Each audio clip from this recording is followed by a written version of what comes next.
Are you aware that most of the monuments in Washington, D.C. were built utilizing slave labor? Buildings such as the White House and the nation's Capitol building were built off the backs of slave labor. Now, one of those buildings, the Capitol Dome, was actually built by a slave named Philip Reid. Construction of the building started in 1793, back when Washington, D.C. wasn't the modern Washington, D.C. that you see today, with all the glitz and the glamour and all these amazing historic statues. It was a rural area. It was barren. And they had trouble funding and finding labor to actually build the monuments there because everybody had an expensive price to them. And that was a price that most people weren't willing to pay. So we're going to get into it right after this introduction.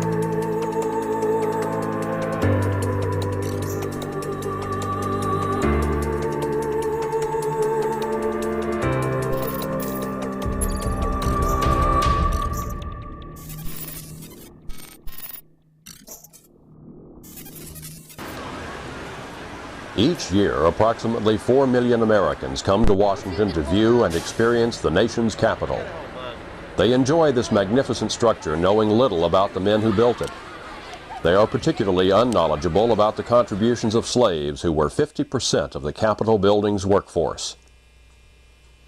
These slaves will stand in for the thousands who worked on Capitol Hill during the 7 decades it took to build the Capitol, and this slave will stand in for Philip Reid, a slave who played a key role in getting the Statue of Freedom atop the Capitol Dome.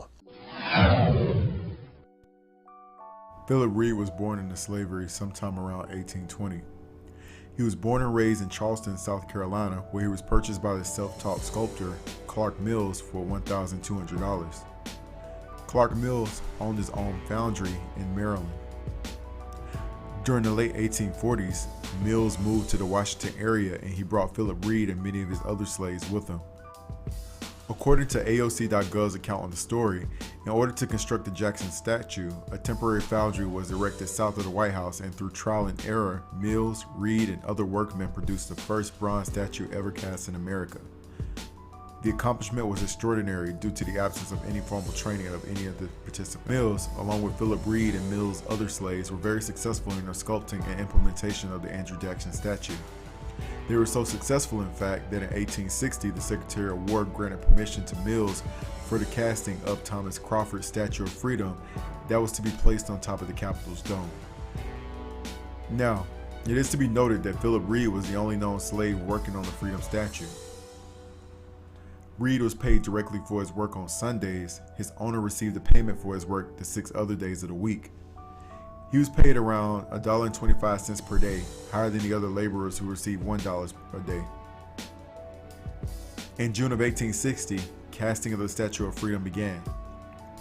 Reid worked most weeks without a break between July 1st, 1860 and May 16th, 1861. Fortunately, Philip Reid was there. He figured out that by using a pulley and tackle to pull up on the lifting ring at the top of the model, the seams between the sections would be revealed. The statue was successfully separated into its 5 main sections and transported to the foundry. Philip was granted his freedom around April 16, 1862, when President Abraham Lincoln signed the compensated Emancipation Act that released certain persons held to service or labor in the District of Columbia. It is not known if he witnessed the event, but Reid was a free man when the last piece of the Statue of Freedom was put into place atop the dome on December 2, 1863. Philip Reid was a talented and amazing man whose accomplishment deserves to be celebrated. Now, as you can see from the video, Philip Reid was a very talented individual. He was a very talented man. He was able to, without any formal training, as we stated multiple times throughout the video, construct and help build the Statue of Freedom, because when it was delivered over here to the States, it was delivered in pieces. So he was able to figure out how to use a rope and pulley to get it built back together and then to be able to cast it on top of the Capitol's dome. That was truly an amazing feat by somebody who didn't know how to do basic sculpting.